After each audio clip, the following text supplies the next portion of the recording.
Previous अपने classes में पढ़ चुके होंगे कि दर्पण सूत्र जो होता है वो 1/f equals to 1/v plus 1/u होता है। ठीक है, इसके सहायता से हम फोकस दूरी ज्ञात कर सकते हैं और प्रतिबिंब की स्थिति ज्ञात कर सकते हैं दर्पण में। अब दोस्तों लेंस सूत्र होता है एक, सेम वही सूत्र होता है 1/f इक्वल्स टू 1/v, लेकिन यहाँ पे माइनस लग जाता है -1/u। आपको ये ध्यान देना है कि दर्पण में प्लस लगेगा इस फॉर्मूले में और लेंस में माइनस लगेगा। तो आई होप आप इस चीज़ को बहुत अच्छे तरीके से सुने होंगे और एंट्रेंस एग्जाम में इस टाइप की गलती कोई नहीं करेंगे। तो इसका भी यूज जो होता है वो फोकस दूरी, लेंस की फोकस दूरी ज्ञात करने में, या फिर लेंस से वस्तु की या फिर प्रतिबिंब की स्थिति ज्ञात करने में। तो ये फॉर्मूले को एकदम अच्छे तरीके से याद कर लीजिए कि 1/f equals to 1/v minus 1/u। Next दोस्तों फॉर्मूला है हमारा संवेग का। ये काफ़ी इंपॉर्टेंट फॉर्मूला है, इससे जो है वो आपके न्यूमेरिकल्स बनते ही बनते हैं। ठीक है, तो इस टाइप के फॉर्मूले को जरूर रिवीजन कीजिएगा कि संवेग P जिसे हम प्रदर्शित करते हैं P बराबर m इंटू भी। कहते हैं ना कि किसी वस्तु के द्रव्यमान एवं वेग के गुणनफल को संवेग कहते हैं। सेम उसी तरीके से द्रव्यमान m है, वेग v है और उसके गुणनफल को हम संवेग कहते हैं। तो P बराबर m इंटू वी।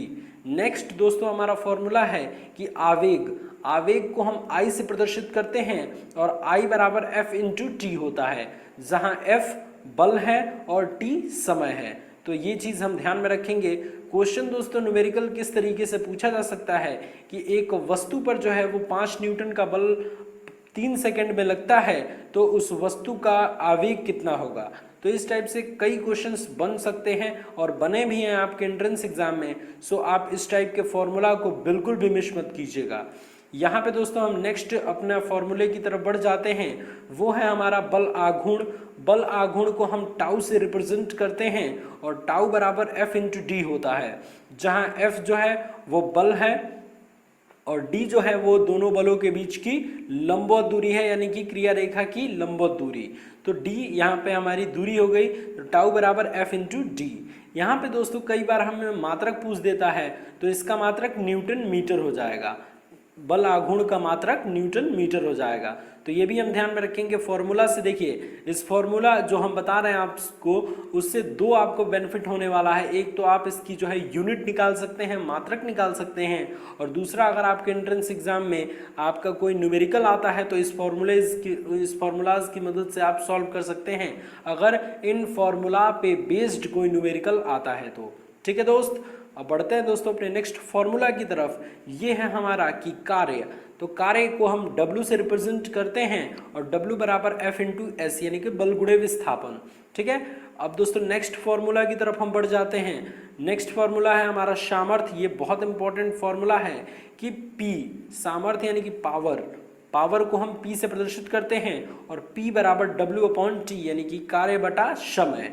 अब W को दोस्तों हम क्या लिख सकते हैं, F इंटू एस लिख सकते हैं। यहाँ से जैसे कि आपने ऊपर वाला क्वेश्चन जो है फॉर्मूला याद किया कि W बराबर F इंटू एस, तो W की जगह पे हमने F इंटू एस रखा अपॉन टी, और S अपॉन टी बराबर आप जानते हैं V, क्योंकि V बराबर S अपॉन टी आप जानते हैं, तो F इंटू वी यहाँ से हम डायरेक्ट लिख सकते हैं। तो प्रीवियस ईयर में इस क्वेश्चन को प्रूफ करने के लिए F इंटू वी भी आया था कि सामर्थ्य से क्या हम इस तरीके के फॉर्मूला प्रूफ कर सकते हैं। तो यहाँ पे आपने एक और चीज़ सीख ली। यहाँ पे दोस्तों हम बढ़ते हैं अपने नेक्स्ट फॉर्मूला की तरफ, वो है हमारा कि द्रव्यमान ऊर्जा। इसे हम E से प्रदर्शित करते हैं और E बराबर mc² होता है, जहाँ m द्रव्यमान है और c प्रकाश की चाल है। यहाँ पे एक और इम्पोर्टेंट चीज़ आपको ध्यान में रखनी है कि c प्रकाश की चाल है, इसका जो मान होता है वो 3 × 10⁸ मीटर प्रति सेकंड होता है। निर्वात में प्रकाश की चाल 3 × 10⁸ मीटर प्रति सेकंड होती है। ठीक है, तो आपको ये चीज़ ध्यान में रखनी है। बढ़ते हैं दोस्तों अपने नेक्स्ट फॉर्मूला की तरफ। ये है हमारा गुरुत्वाकर्षण बल का। इस पूरे वीडियो में सबसे इंपॉर्टेंट पहला फॉर्मूला यही है, गुरुत्वाकर्षण बल। F equals to G m1 m2 upon r², जहाँ m1 m2 दोनों पिंडों का द्रव्यमान है और r उनके बीच की दूरी है। घर से पैसे कमाना हुआ अब बिल्कुल आसान ग्लो रोड के साथ, बस आपके हाथ में होना। अब यहाँ पे दोस्तों क्वेश्चन क्रिएट होता है कि G क्या है, तो जी सार्वत्रिक गुरुत्वाकर्षण नियतांक है, जिसे जो है वो हम कैपिटल जी से रिप्रेजेंट करते हैं और इसकी वैल्यू 6.67 इंटू 10⁻11 होती है। तो इसे भी आप ध्यान में रखेंगे, काफ़ी इंपॉर्टेंट ये हमारा फॉर्मूला है, इस पे बेस्ड न्यूमेरिकल आपके आते ही आते हैं। ठीक है, बढ़ते हैं दोस्तों अपने नेक्स्ट फॉर्मूला की तरफ। ये है हमारा गुरुत्वीय त्वरण का, जिसे हम स्मॉल जी से रिप्रेजेंट करते हैं। स्मॉल जी बराबर capital G M upon R E का स्क्वायर। अब देखिए एम क्या है, पृथ्वी का द्रव्यमान है, और आर ई क्या है, पृथ्वी की त्रिज्या है। तो ये भी हम आपको जो है वो आपको ध्यान में रखना है आपके एंट्रेंस एग्जाम के लिए।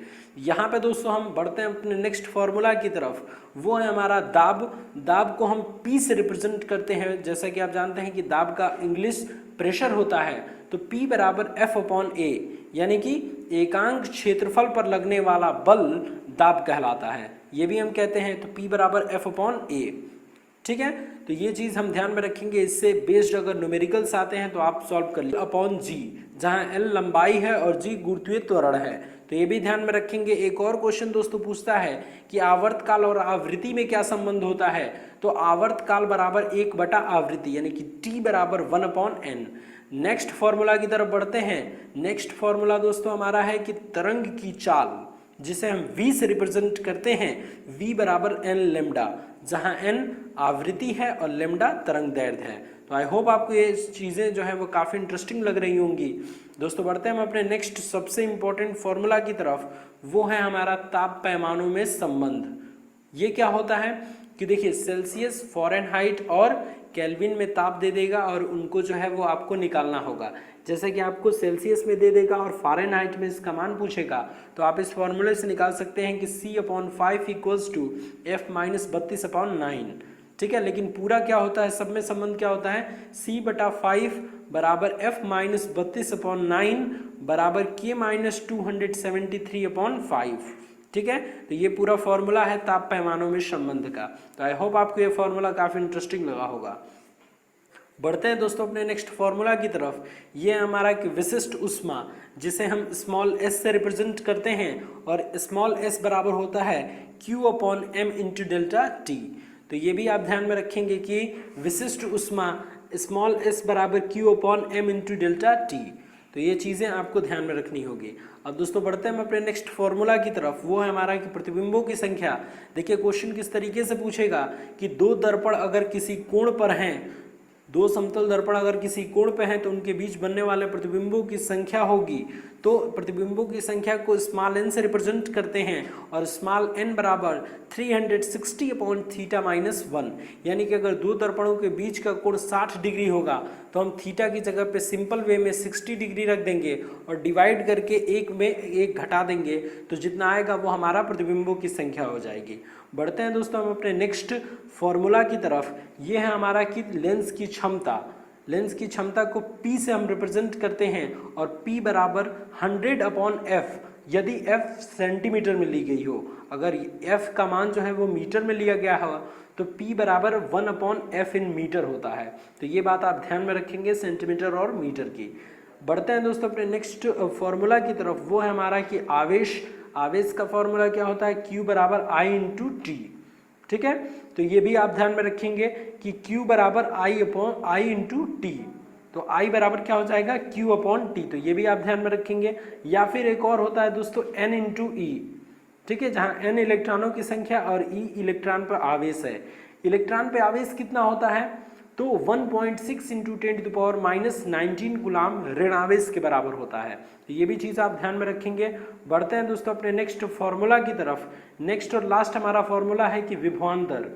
विभवांतर को जिसे हम V से रिप्रेजेंट करते हैं, V बराबर W/Q होता है, या फिर V बराबर I इंटू R होता है।